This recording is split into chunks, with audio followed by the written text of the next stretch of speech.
अप्रैल 2008 उत्तर प्रदेश के अमरोहा के बावनखेड़ी गांव में देर रात तकरीबन 2 बजे के आसपास एक महिला की जोर जोर से रोने की आवाज आ रही थी।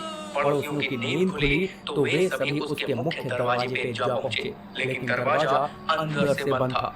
काफी आवाज लगाने के बाद उस महिला ने दरवाजा खोला और फिर रोती हुई अंदर चली गई।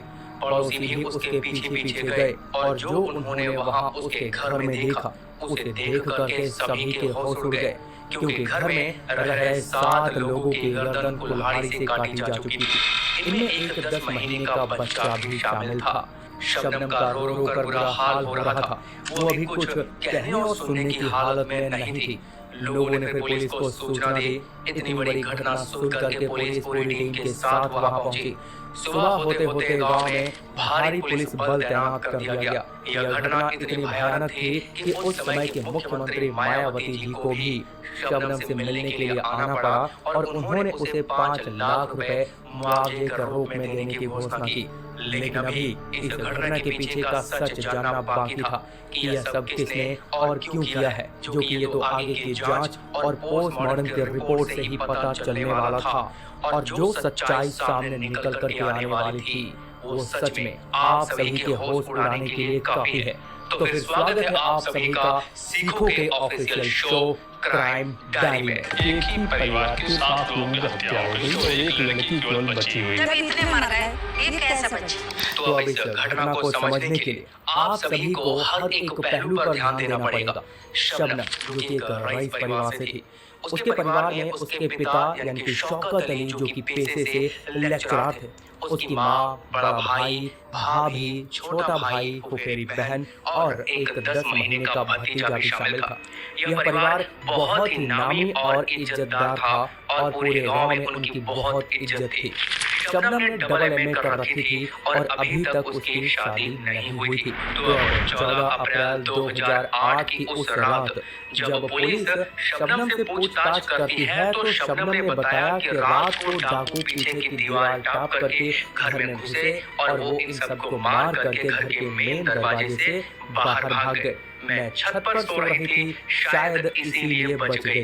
लेकिन एसएचओ आरपी गुप्ता, जो कि इस मामले के जांच अधिकारी थे, उन्हें यहाँ पर कुछ तो अजीब लग रहा था। उन्होंने देखा कि सभी की लाशें ऐसी पड़ी थी जैसे कि वे सभी आराम से सो रहे हों।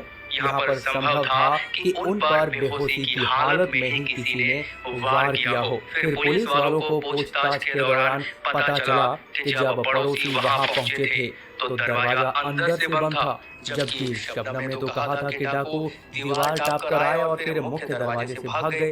तो फिर बाद में दरवाजा किसने बंद किया? तो यहीं से उसके ऊपर शक की सुई घूम गई।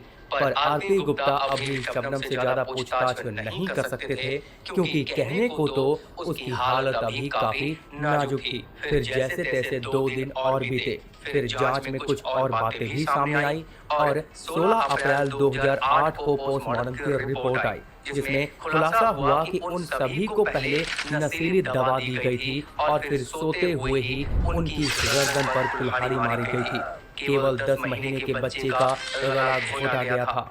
सबसे बड़ी बात यहाँ पर यह थी कि अगर सभी को नशीली दवा दी गई थी तो शबनम कैसे बच गई? तो इसीलिए अब पुलिस ने जांच का तरीका थोड़ा बदल लिया और सबसे पहले शबनम के बयान के अनुसार पीछे की दीवार को देखा गया, जो कि 14 फीट ऊंची थी। वहां पर कोई निशान भी नहीं पाया गया जिससे कि साबित हो सके कि कोई दीवार फांद कर उसके घर में घुसा, और ना ही कोई 14 फीट की दीवार बिना किसी सीढ़ियों से टाप सकता था। इसीलिए अब यह साबित हो रहा था कि हो न हो कोई घर का जानकार ही इस परिवार के लोगों को मौत की नींद सुलाया है, वो भी धोखे से। अब पुलिस ने शबनम की कॉल डिटेल्स निकाली और वहीं दूसरी ओर शबनम की तबीयत फिर बिगड़ने लगी और जब उसे हॉस्पिटल भेजा गया तो वहां पर एक बहुत बड़ा खुलासा हुआ कि शबनम मां बनने वाली है, जो कि ये बात अपने आप में चौंका देने वाली थी, क्योंकि उसकी शादी तो हुई ही नहीं थी। फिर कॉल डिटेल से पता चला कि 14 अप्रैल की देर रात को 50 से भी ज्यादा बार शबनम और सलीम ने दोनों ने एक दूसरे को कॉल किया था और फिर घटना के 1 घंटे तुरंत बाद ही फिर से उन दोनों में बात हुई थी। और फिर 18 अप्रैल 2008 को सलीम पकड़ा गया था और उसने पूछताछ के दौरान अपना गुनाह भी कबूल कर लिया। और फिर उसके बाद शबनम को भी पकड़ के थाने लाया गया और उससे पूछताछ की गई। लेकिन वो शुरुआती दौर में तो वही कहानी दोहरा रही थी, लेकिन जब उसके सामने सलीम को ला करके खड़ा कर दिया गया तब उसने भी अपना गुनाह कबूल कर लिया। दरअसल सच्चाई यह थी कि शबनम और सलीम दोनों प्रेमी थे और शबनम सलीम के बच्चे की ही मां बनने वाली थी। शबनम ने अपने परिवार वालों को सलीम के साथ शादी करा देने के लिए काफी मनाने की कोशिश की, लेकिन जब वे नहीं माने तो उसने अपने प्रेमी सलीम के साथ मिलकर के इस भयानक घटना को अंजाम दिया। आखिरकार दोनों को फिर कोर्ट में पेश किया गया और दोनों को ही फांसी की सजा सुना दी गई थी। इस सजा को 2010 में सुनाया गया था। इस बीच शबनम ने जेल में ही एक बच्चे को जन्म दिया था, जिसे 6 साल की उम्र में उस बच्चे को उस्मान शैफी नाम के एक व्यक्ति ने गोद ले लिया। और यह कहानी आज भी उस 52 खेड़ी गांव के लोगों के लिए एक भयानक याद बन के रह गया है। तो